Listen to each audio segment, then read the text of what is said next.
नमस्कार दोस्तों, स्वागत है आपका मेरे YouTube चैनल में जिसका नाम है DHC सॉल्यूशन। आज हम बात करने जा रहे हैं इंश्योरेंस के बारे में और स्पेसिफिकली मोटर इंश्योरेंस के बारे में कि कितने तरह के होते हैं और क्या क्या फैसिलिटीज़ आप इसमें अवेल कर सकते हैं। जब भी आप इसका प्रीमियम पे करते हैं तो जब भी आपको इसकी फ्यूचर में ज़रूरत पड़ती है तो क्या क्या चीज़ों का आपको ध्यान रखना है और क्या क्या इसके अंदर फैसिलिटीज़ आपको मिलती हैं। तो चलिए शुरू करते हैं बिना किसी देरी के। वीडियो को एंड तक ज़रूर देखिएगा क्योंकि कोई पॉइंट अगर आप मिस करेंगे तो आप बहुत इंपॉर्टेंट इन्फॉर्मेशन को मिस कर जाएंगे और आप उसको इस्तेमाल में नहीं ले पाएंगे। तो चलिए वीडियो को शुरू करते हैं बिना किसी देरी के। तो बात करते हैं दोस्तों मोटर इंश्योरेंस की। सबसे पहले ये दो तरह के इंश्योरेंस होते हैं इसके अंदर।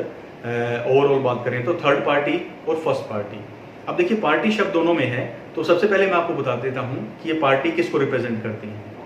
फर्स्ट पार्टी जो है वो हम खुद हैं, जो हमारे व्हीकल की वैल्यू उसके अंदर कवर होती है और सारी कवरेजेस जो भी कवर होंगी हमारे नुकसान की और हमारी, वो फर्स्ट पार्टी के अंडर आएंगी।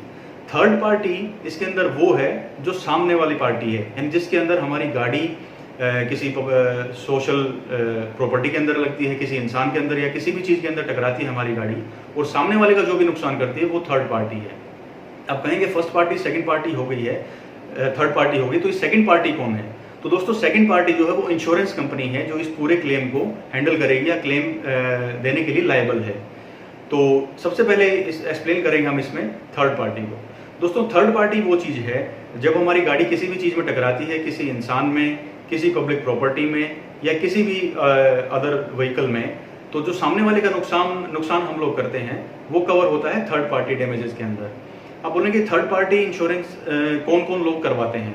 अब बेसिकली बात करें रूल्स की, तो गाड़ी कोई भी जो रोड पे चलेगी उसका इंश्योरेंस होना मैंडेटरी है, IRDA के द्वारा भी और मिनिस्ट्री ऑफ ट्रांसपोर्ट के द्वारा भी। नहीं तो आपका चालान हो सकता है या गाड़ी इम्पाउंड हो सकती है in case of lack of documents. तो वो ऐसा क्यों है कि आपका इंश्योरेंस होना ही चाहिए? क्योंकि सपोज कीजिए आप गाड़ी चला रहे हैं और आपका खुद का इंश्योरेंस नहीं है और थर्ड पार्टी भी आपके पास इंश्योरेंस नहीं है, तो सामने वाले अगर किसी भी गाड़ी में या किसी इंसान में आपकी गाड़ी टकरा जाती है या आपका व्हीकल की टक्कर हो जाती है और उसको फैटल लॉस होता है या ऐसा लॉस होता है जिससे वो खाने कमाने लायक नहीं रहता है, तो आप नहीं जानते हैं कि सामने वाले की नेटवर्थ क्या है, या वो महीने के 1 लाख रुपए कमाता है या 1 करोड़ रुपए कमाता है। तो आप नहीं चाहेंगे कि आप इतना बड़ा रिस्क कैरी करें। आप अपना रिस्क कैरी कर सकते हैं, आपकी गाड़ी आप 6 महीने खड़ी कर दें गैराज में, आपको कोई फर्क नहीं पड़ेगा। लेकिन सामने वाले अगर कोई कमाने वाला इनकम मेंबर है या कोई मेजर प्रॉपर्टी आप लॉस करते हैं तो वो लायबिलिटी आप कभी नहीं कैरी करना चाहेंगे। तो इस चीज के लिए बना है थर्ड पार्टी इंश्योरेंस। ये सारे लॉसेस थर्ड पार्टी के अंडर कवर होते हैं। इस चीज में सिर्फ हमें अपने गाड़ी के डॉक्यूमेंट्स कंप्लीट रखने होते हैं, जिसमें आपका RC है, आपका ड्राइविंग लाइसेंस है, आपका पोल्यूशन सर्टिफिकेट है, RC में फिटनेस कंप्लीट होनी चाहिए और आप सारे रूल्स को फॉलो करना चाहिए। कोई नेग्लिजेंस आप नहीं, रॉन्ग साइड नहीं चलेंगे। काफ़ी रूल्स हैं जो आपको फॉलो करने होंगे। तो थर्ड पार्टी दोस्तों बहुत ही ज़रूरी चीज़ है, ये हर एक गाड़ी के लिए मैंडेटरी है और ये इंश्योरेंस कवरेज आपको लेना ही चाहिए। अब बात करते हैं इसकी कवरेजेस की कि कितनी कितनी कवरेजेस आपको सेफ्टी के लिए देता है। अब मान लीजिए सामने वाली किसी गाड़ी में हमारी टक्कर हो गई है तो थर्ड पार्टी पॉलिसी के अंडर इंश्योरेंस कंपनी लायबल है up to maximum limit of 6.5 lakh coverage देने के लिए। 6.5 लाख रुपए 7 लाख रुपए तक का नुकसान वो लोग देंगे सामने वाली पार्टी को।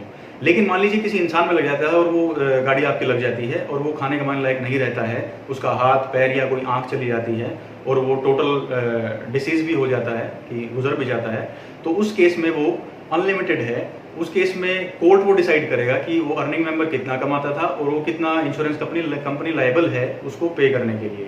तो ये तो बात रही कि वो क्या क्या कवर करती हैं। तो दोस्तों थर्ड पार्टी इंश्योरेंस बहुत ज़रूरी है, ये आपको करवाना चाहिए और ये एक मस्ट है कि मिनिमम से मिनिमम का थर्ड पार्टी इंश्योरेंस तो होना ही चाहिए।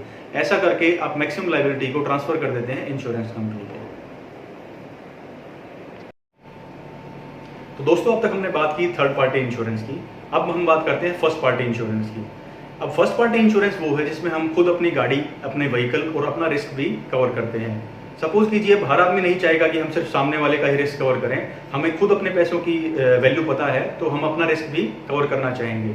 मान लीजिए मेरी गाड़ी है 5 लाख रुपए की और मैं चाहता हूं कि इसके रिपेयर से मेरे को मिले या इन केस ऑफ टोटल लॉस, यानी कि चोरी होने के केस में या थेफ्ट के केस में ही मेरे को इसका वो मिले, और प्लस में एक्सीडेंट के बाद रनिंग रिपेयर जो होते हैं, मान लीजिए किसी ने एक्सीडेंट मेरी गाड़ी के साथ हो गया तो सामने वाले का तो मैं लायबल हूँ ही पे करने के लिए इंश्योरेंस कंपनी थर्ड पार्टी के थ्रू, लेकिन फर्स्ट पार्टी मेरी गाड़ी भी तो रिपेयर होनी चाहिए, वो रिस्क भी मैं इंश्योरेंस कंपनी को ट्रांसफर कर सकता हूँ। अब होता क्या है फर्स्ट पार्टी इंश्योरेंस और कैसे इसकी वैल्यू कैलकुलेशन होती है, हम थोड़ा डिटेल में इसको समझ लेते हैं। सबसे पहली बात आती है आईडीवी की। आईडीवी का फुल फॉर्म है इंश्योर्ड डिक्लेयर्ड वैल्यू, यानी आपकी जो इंश्योर्ड डिक्लेयर्ड वैल्यू है, आपकी गाड़ी की टोटल वैल्यू क्या है आज के दिन, वो काउंट होती है। सपोज कीजिए आपने एक नई गाड़ी परचेज की आज ही शोरूम से, उसी कीमत है 5 लाख रुपए, एक्स शोरूम कीमत है। तो जो इंश्योरेंस में आईडीवी बनेगी वो बनेगी उसको 5% लेस करके, ये आईआरडीए का रूल है। तो 4,75,000 रुपए की आपकी गाड़ी की नेट, मान ली 2 दिन बाद वो गाड़ी अगर चोरी हो जाती है या टोटल लॉस उसमें कोई fire, in case of fire वो टोटल लॉस हो जाता है उसका, तो आपको जो वैल्यू मिलेगी इंश्योरेंस कंपनी की तरफ से कंपनसेशन की, वो 4,75,000 रुपए मिलेगी। फिर हम बात करते हैं कि अभी ये तो चलो नई गाड़ी की होगी, अगले साल मेरी वैल्यू कितनी होगी, मैं तो इसको कम करूंगा ही नहीं, लेकिन आप ऐसा नहीं कर सकते। उसके लिए भी एक स्टैंडर्ड परसेंटेज डिफाइन है आईआरडी द्वारा, वो है 10%। नेक्स्ट ईयर जब आपका रिन्यूअल आएगा तो आपकी वैल्यू 10% यानी 47,500 रुपए कम होकर जो आपकी वैल्यू है वो बनेगी उसके अंदर। अगर आप ज्यादा वैल्यू लगवा के पॉलिसी बनवा भी लेते हैं तो उसका कोई फायदा नहीं है। क्लेम के टाइम पे इंश्योरेंस कंपनी आपकी पुरानी वैल्यू पॉलिसी देखेगी, उसके अंदर क्या वैल्यू है, और नई पॉलिसी देखेगी उसके अंदर क्या वैल्यू है।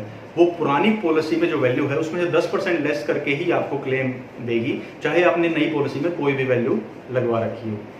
अब सेकंड चीज इसके बारे में आती है आपकी एड ऑन्स की। एड ऑन इसमें क्या है, अब ये बात कर रहे हैं हम standard comprehensive policy. Add on क्या है, जो हम स्टैंडर्ड कॉम्प्रिहेंसिव पॉलिसी जो है उसके अंदर फीचर्स ऐड करवा लेते हैं।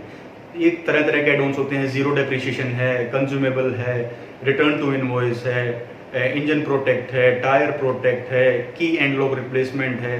तो इनके बारे में डिटेल वीडियो में आगे फ्यूचर में बनाऊंगा, और उसमें आपको, क्योंकि एक वीडियो में बनाना उनको सबको एक्सप्लेन करना बहुत लंबा वीडियो हो जाएगा और शायद हम उसको बहुत ज़्यादा स्ट्रेच हो जाएगा फर्स्ट पार्टी वाला जो टॉपिक है।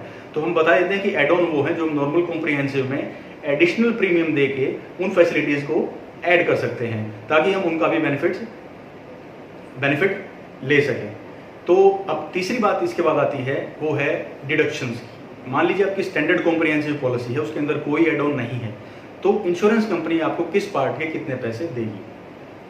बात करते हैं सबसे पहले टोटल लॉस की। टोटल लॉस में जैसे कि आग लगना या चोरी होना, गाड़ी आपकी अनट्रेसेबल है, गाड़ी नहीं मिल रही है, उस केस में आपको गाड़ी की पूरी वैल्यू मिलेगी कॉम्प्रिहेंसिव पॉलिसी में भी, और एड ऑन अगर आपने कोई दे रखा है तो उस केस में भी।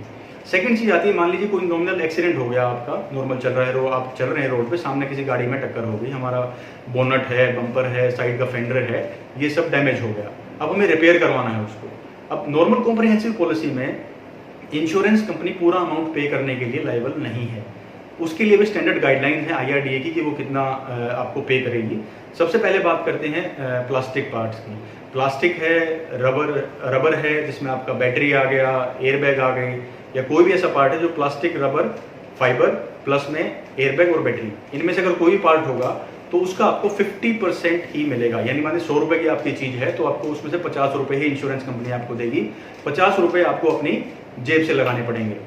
तो नेक्स्ट हम बात करते हैं ग्लास पार्ट्स की। मान लीजिए फ्रंट विंडशील्ड है या साइड के शीशे हैं, उसमें आपको 100% मिलेगा, 1 रुपया भी इंश्योरेंस कंपनी आपका नहीं काट सकती। 100 रुपए की चीज है तो आपको पूरे के पूरे 100 रुपए ही उसमें मिलेंगे। तीसरी चीज आती है मेटल पार्ट्स की। मान लीजिए बोनट है, साइड फेंडर है, दरवाजा है, कोई भी चीज रिप्लेस होती है, रिपेयर होती है, उस केस में इंश्योरेंस कंपनी आपकी व्हीकल की एज से डिफाइन कीजिए। मान लीजिए आपकी गाड़ी 6 महीने से कम पुरानी है तो आपको पूरी एमआरपी वैल्यू मिलेगी। 1 साल, 2 साल, 5 साल पुरानी है तो वो डेप्रिसिएशन बढ़ती जाएगी, 10% पैसे कटेंगे, 20% कटेंगे, मैक्सिमम ये 50% तक डिडक्शन वो लोग कर सकते हैं, जिसमें आपकी गाड़ी 10 साल से ज़्यादा पुरानी हो, तब वो लोग 50% तक पैसा इसमें से काट लेंगे।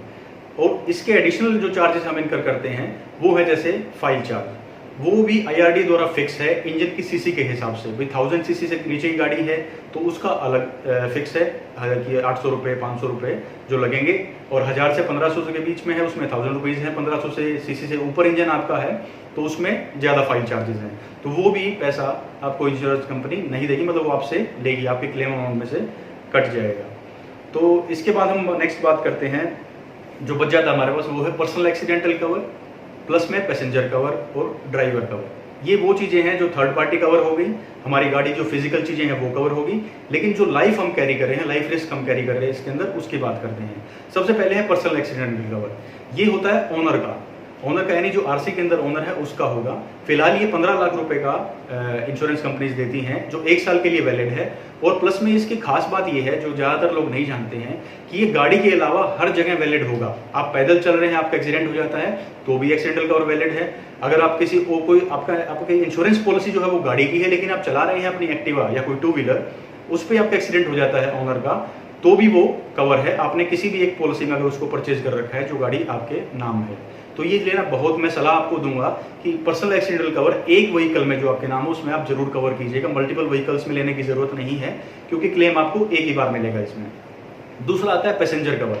पैसेंजर कवर मतलब आप अपने अलावा भी 4 पैसेंजर्स को, 5 पैसेंजर्स को सीटिंग कैपेसिटी के हिसाब से कैरी करते हैं inside the seating capacity limit, तो उनका भी एक्सीडेंटल कवर आप इसमें इंक्लूड करवा सकते हैं एक्स्ट्रा प्रीमियम देके। अगर आप चाहते हैं आपकी फैमिली या रिलेटिव्स ट्रेवल करते हैं या आपके एम्प्लॉयज ट्रेवल करते हैं तो आपको उनका भी ध्यान रखना चाहिए।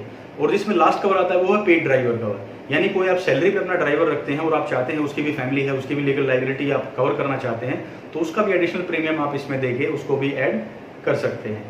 तो दोस्तों इसमें जैसा मेरे को अब तक लगा है कि मैंने आपको थर्ड पार्टी और फर्स्ट पार्टी दोनों की जो मैक्सिमम जो कंटेंट्स हैं वो मैंने आपको बता दिए हैं।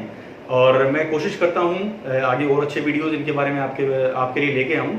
और अगर आपको ये वीडियो अच्छा लगा हो तो प्लीज़ इसको लाइक कीजिएगा, सब्सक्राइब कीजिएगा हमारे चैनल को, और वीडियो को शेयर जरूर कीजिएगा ताकि ये इन्फॉर्मेशन मैक्सिमम लोगों तक पहुँच सके और उनकी भी हेल्प हो सके। अगर आप चाहते हैं कि फ्यूचर में कोई भी और वीडियो बनाऊँ तो सब्सक्राइब बाद बेल आइकन जरूर प्रेस कीजिएगा ताकि आप तक नोटिफिकेशन पहुंच जाए। तो दोस्तों अपना समय देने के लिए, मेरी बातें सुनने के लिए और कुछ अपना फ़ायदा भी करने के लिए बहुत बहुत धन्यवाद। तो मिलते हैं नेक्स्ट वीडियो में। नमस्कार।